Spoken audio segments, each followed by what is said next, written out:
하루의 끝, 마음이 머무는 시간. 여기는 은빛 라디오입니다. 오늘 하루 참 수고 많으셨죠. 어쩐지 길게 느껴졌던 하루였을지도 모르겠어요. 누군가의 말 한마디에 마음이 무거웠던 분들. 그저 조용한 밤이 좋아서 라디오를 켜신 분들.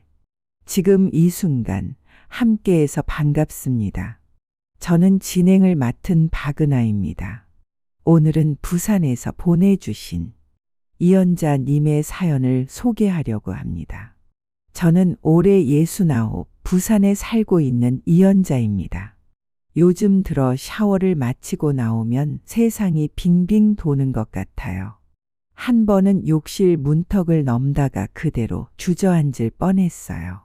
나이 들어서 그렇겠지. 그렇게 대수롭지 않게 넘겼는데 그게 시작이었나 봅니다. 어느새 다리가 무겁고 밤에는 잠도 깊이 오지 않았어요. 병원에 가면 의사 선생님은 늘 말씀하셨어요. 큰 이상은 없으시네요. 그냥 피곤하신 거예요. 조금 쉬세요. 그 말을 들을 때마다 그래, 다들 나이 들면 그렇다잖아 하며 스스로를 달랬지만 몸은 점점 더 무거워졌습니다.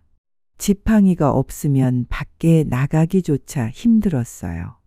딸아이는 걱정스러운 얼굴로 저를 바라보다가 결국 이렇게 말했죠. 엄마, 이제 요양원 얘기 진지하게 생각해보자. 그 말이 마음에 오래 남았습니다.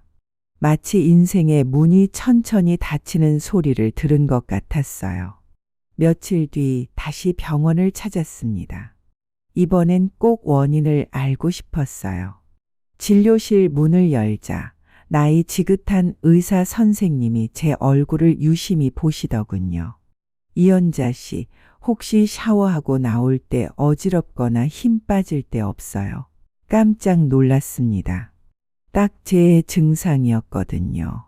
그런 일이 자주 있어요. 그냥 나이 들어서 그런 줄 알았죠. 그러자 선생님이 고개를 저으며 이렇게 말씀하셨어요. 그게 단순한 노화가 아닙니다. 샤워할 때 단 한 부위만 잘 관리해도 피가 돌고 몸이 훨씬 가벼워질 수 있어요. 샤워할 때 손바닥을 따뜻하게 자극하는 루틴이 혈류 속도를 평균 30% 이상 높이고 수면의 질까지 개선시킵니다. 처음 들었을 땐 저도 반신반의했어요. 그렇게 간단한 게 도움이 되나 싶었죠. 그런데 그분은 단호했습니다. 우리 몸은 생각보다 단순해요. 큰 치료보다 꾸준한 자극에 더 민감하게 반응합니다. 그 짧은 한마디가 머릿속을 떠나질 않았어요. 약을 먹으라거나 큰 치료를 하자는 것도 아니고 딱 한 부위를 관리하라니. 처음엔 반신반의했답니다. 하지만 이상하게도 그 말이 집에 돌아오는 길 내내 머릿속을 맴돌았대요. 단 한 부위만 관리하면 몸이 가벼워진다. 그게 정말 가능할까? 그날 밤 욕실 문 앞에 서서 한참을 고민하셨답니다. 그래, 어차피 나쁠 것도 없잖아. 그렇게 시작된 게 바로 그분의 5분 루틴이었어요. 매일 같은 시간에 그 손바닥 루틴을 꾸준히 실천하셨대요. 따뜻한 물로 손바닥을 데워주고 박수치듯 살살 비벼주는 단순한 동작이었죠. 처음 며칠은 아무런 변화가 없었답니다. 그냥 습관처럼 하루의 마무리로 하는 정도였어요. 그런데 일주일쯤 지나고 나서 문득 손끝이 따뜻해졌다는 걸 느끼셨대요. 이상하다. 내 손이 이렇게 따뜻했던 적이 있었나? 그 순간부터 뭔가 달라지기 시작했답니다.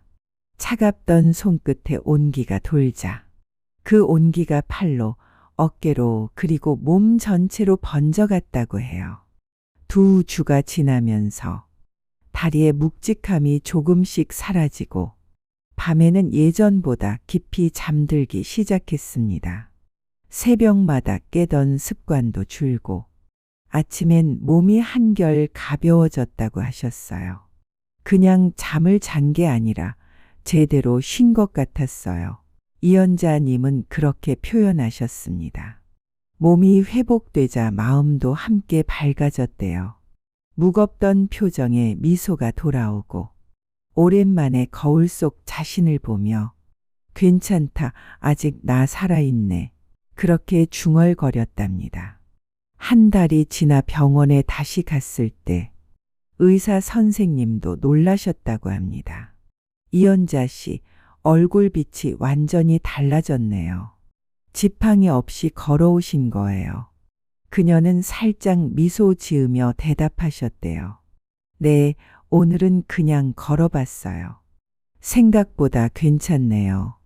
그날 이후 그 루틴은 단순한 습관이 아니라 이연자님에게 나를 다시 일으켜 세우는 시간이 되었습니다. 몸이 따뜻해지니 마음도 살아나고 마음이 살아나니 삶이 다시 움직이기 시작했죠. 이연자님은 그 작은 루틴을 꾸준히 실천하면서 하나의 진리를 몸으로 깨달았다고 하셨어요. 몸이 반응하면 마음도 따라온다는 것.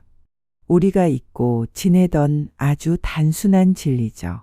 몸이 따뜻해지면 생각이 부드러워지고 피가 돌기 시작하면 마음이 살아납니다. 그건 단순히 건강의 문제가 아니라 삶의 방향이 다시 피어나는 순간이에요. 이연자님은 이런 말씀을 하셨어요. 그 손바닥 루틴이 단순한 습관이 아니라 하루를 다시 시작하게 만드는 의식 같았어요. 그 말이 참 오래 남았어요. 우리가 스스로를 돌보는 일은 결국 자기 삶을 다시 세우는 일이라는 걸 보여주니까요. 사람은 누구나 나이를 먹지만 늙는다는 건 몸이 아니라 마음이 포기할 때부터예요. 이연자님은 그걸 이겨낸 겁니다. 누가 시켜서 한 게 아니라 스스로의 몸에 귀 기울이고 그 신호에 응답했기 때문이에요. 작은 변화였지만 그 안에서 커다란 깨달음을 얻은 거죠. 우리가 살면서 늘 무언가를 해야만 한다는 생각에 쫓기지만 사실 진짜 필요한 건 거창한 게 아니에요. 매일 단 몇 분이라도 자신의 몸과 마음을 따뜻하게 돌보는 시간. 그게 인생을 다시 일으키는 시작이에요. 몸이 반응하면 마음이 움직이고 마음이 움직이면 삶이 변합니다. 그 단순한 순환 속에서 우리는 다시 살아갈 힘을 찾습니다. 오늘 이야기를 들으면서 저는 다시 한번 생각했습니다. 몸은 거짓말을 하지 않는다는 걸요. 그리고 마음은 언제나 그 뒤를 따라온다는 것도요. 우리가 스스로를 조금만 돌보면 몸은 금세 반응해주고 그 반응이 마음을 다시 일으킵니다. 거창한 변화가 아니어도 괜찮아요. 하루에 단 5분이라도 내 몸을 따뜻하게 감싸주는 시간. 그게 바로 오늘을 잘 살았다는 증거 아닐까요? 지금 이 시간 라디오를 듣고 계신 여러분도 오늘만큼은 스스로에게 이렇게 말해보세요. 괜찮아, 오늘도 잘 버텼어. 그 한마디면 충분합니다. 우리의 몸은 언제나 솔직하고 그 몸을 따라 마음이 천천히 회복됩니다. 그게 삶의 리듬이고 그 리듬이 쌓여 인생이 됩니다. 오늘도 자신을 위해 따뜻한 시간을 가지시길 바랍니다. 소박한 이야기 속에 담긴 인생의 지혜. 은빛 라디오의 진행을 맡은 박은하였습니다. 다음 시간에 다시 찾아올게요. 편안한 밤 되세요.